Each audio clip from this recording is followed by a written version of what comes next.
Hai Sobat Mania, masih bersama saya Abi.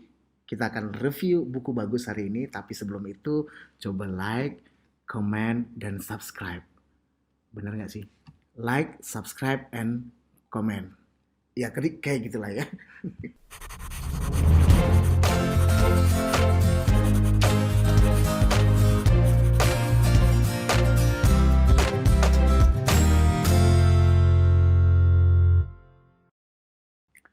Sobuk Mania, hari ini kita akan review buku bagus menurut saya, How Google Works.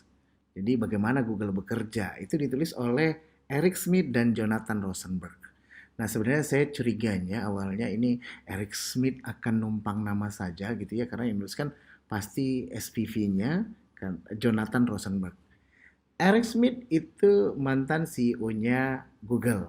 Nah, tapi ternyata tidak, kawan-kawan. Ternyata di buku ini banyak nasihat, kemudian banyak lesson learn yang dialami oleh Eric Schmidt sendiri dan diceritakannya sendiri juga dan dituangkannya di dalam buku ini gitu ya.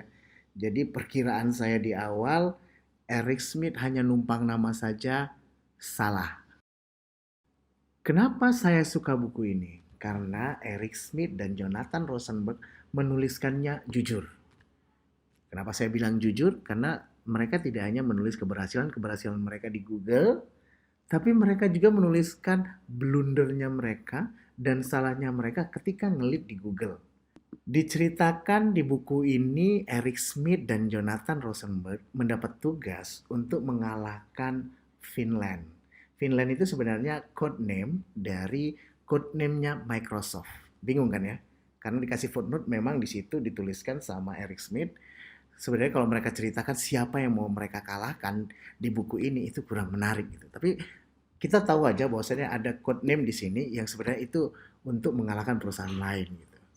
Nah, ketika mereka berkolaborasi, Eric Schmidt, kemudian Jonathan Rosenberg, strategic planningnya disiapkan, bisnis plannya juga disiapkan, utuh, input, output, framework semua dipakai. Dan ready gitu ya untuk ditunjukkan sama duo founder. Duo founder itu Larry Page sama Sergey Brin. Dan apa yang dikatakan oleh Sergey Brin dan Larry Page pada saat itu? Larry Page bilang seperti ini. That plan is stupid. Rencananya itu bodoh. Dan ketika mereka datang ke duo founder dikatakan your plan is stupid, itu bagaimana mereka bingung ya. Tidak hanya egonya yang kesentuh, tapi bingung gitu. Terus mereka berdiskusi, Eric Schmidt, kemudian Jonathan Rosenberg, kemudian juga Larry Page sama Sergey Brin. Akhirnya mereka sadar karena apa yang mereka pelajari dan apa yang mereka pahami itu totally wrong. Karena hari ini itu sudah berbeda sekali gamesnya. Jadi Larry Page sama Sergey Brin sebenarnya mengingatkan bahwasannya fundamental-fundamental yang dulu itu tidak fluid, tidak ngalir gitu. Jadi jangan terfokus pada fundamental yang dulu gitu ya dan melupakan bahwasannya arti fundamental yang baru udah kebentuk. Intinya adalah please dikosongkan dulu gelasnya baru bisa diisi. Atau gelasnya dilebarkan jadi ember kemudian diisi gitu. Jadi jangan pakai gelas yang sama.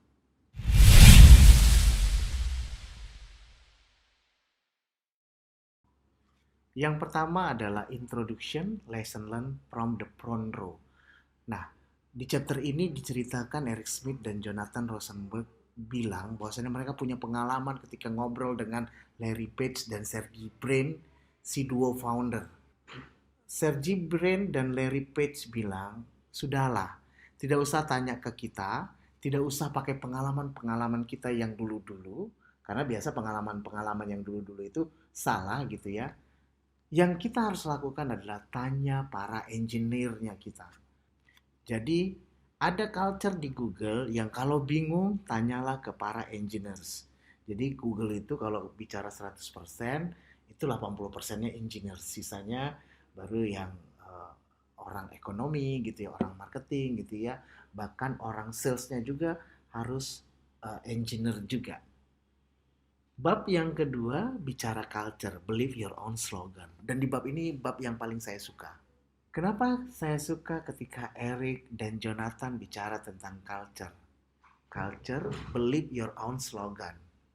Karena memang kadang-kadang ketika kita menuliskan culture kita, misalnya adalah we are a happy people, but we are not happy, kita orang bahagia, tapi sebenarnya kita tidak bahagia gitu.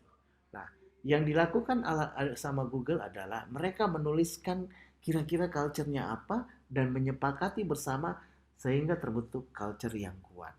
Dan menariknya adalah ketika bicara culture tentang Google, orang sering salah, oh Google culture-nya adalah bean bags, makan gratis, parkiran gratis, kemudian ada free candy gitu ya, ada lapalen di mana-mana gitu ya.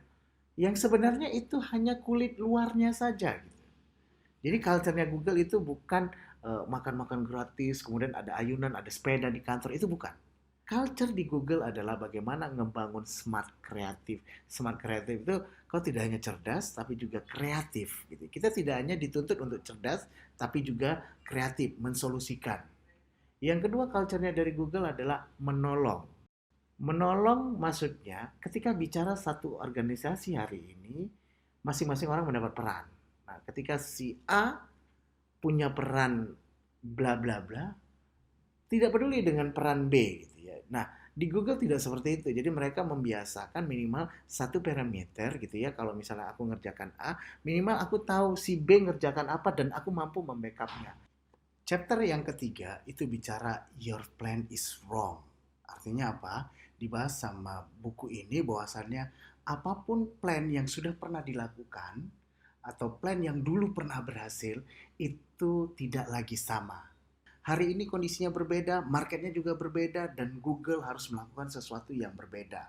Chapter yang keempat bicara tentang talent. The most important thing to do, kalau kau adalah seorang leader, adalah hiring atau meng-hire orang yang tepat gitu ya. Peribahasa the right man in the right place itu sangat-sangat dipakai di Google. Jadi tidak akan ada orang yang pintar gitu di tempat yang salah. Jadi memang mereka melakukan sebuah assessment bahwasanya talent itu sangat penting dan yang lebih penting lagi adalah menempati posisi yang pas.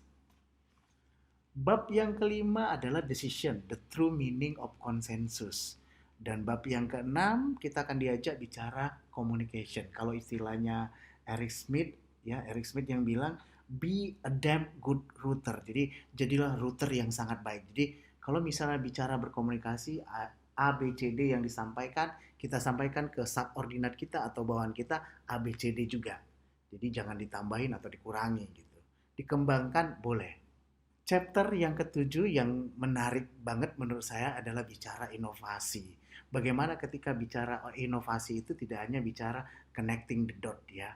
Kalau Steve Jobs bilang inovasi itu apa? Connecting the dot. Jadi punya ilmu A, punya ilmu B, punya ilmu C, digabungkan jadi satu atau connecting the dot itu namanya inovasi. Tetapi menurut Eric Smith dan Jonathan Rosenberg, selain connecting the dot, ada dot-dot yang baru atau ada titik-titik yang baru yang harus ditumbuhkan. Artinya, setiap employee Google harus punya ekspektasi lebih terhadap pekerjaannya dan pengetahuannya. Artinya sederhana, kalau hari ini kita punya knowledge 7 gitu ya, harapannya tahun depan nambah satu, tahun depan lagi nambah satu, sehingga growth mindset yang mereka harapkan itu tumbuh. Sehingga ketika semua employee-nya itu punya growth mindset, perusahaannya juga akan tumbuh, tidak stay. Chapter ke-8 bicara tentang conclusion. Nah, di conclusion itu sebenarnya Eric Smith dan Jonathan Rosenberg menceritakan bagaimana Google bekerja, kemudian gimana mereka membentuk culture-nya, ngelit orang-orang yang ada di dalamnya, dan juga mencontohkan dan juga menceritakan salah-salahnya mereka ketika ngelit Google gitu ya. Dan yang terakhir adalah bagaimana mereka attract ya. Kalau ini diibaratkan adalah smart kreatif, bagaimana smart kreatif yang ada itu attract orang-orang untuk masuk ke Google sehingga perusahaannya berkembang. Dan satu lagi memang pesan dari Eric Smith dan Jonathan Rosenberg adalah hari ini situasinya berbeda. Kamu dapat MBA pun itu percuma, kata Eric Smith. Karena kita harus terus belajar karena tidak bicara per tahun lagi. Google itu belajar per hari, per detik bahkan bisa berubah. Makanya mereka sangat mementingkan open mindset. Jadi kalau ada istilahnya zeroing the past atau udah lupakanlah masa lalu, itu pesan yang ada di dalam buku ini. Dan buku ini sangat-sangat saya rekomendasikan untuk dibaca karena buku ini mengajarkan bagaimana nowadays company itu bekerja. Jadi kalau kita hari ini sudah bekerja tentang manajemen gitu ya, sudah paham tentang marketing, sudah pernah ditempatkan di bagian sales, buku ini sangat membantu bahwasannya situasi hari ini sudah berubah. Itu aja dari saya, Abi, Sobuk Mania. Jangan lupa like, subscribe, and comment. Ya, atau comment, subscribe, like, whatever lah ya. Yang penting kalau ada pertanyaan silahkan tulis di kolom komentar. Terima kasih.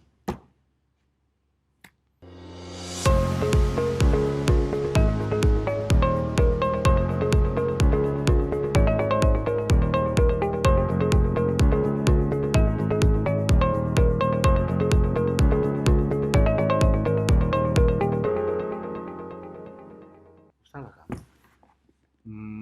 Dia konklusinya sebenarnya tentang buku ini adalah cara Google bekerja, terus dapat culture-nya, terus dia mau attract orang.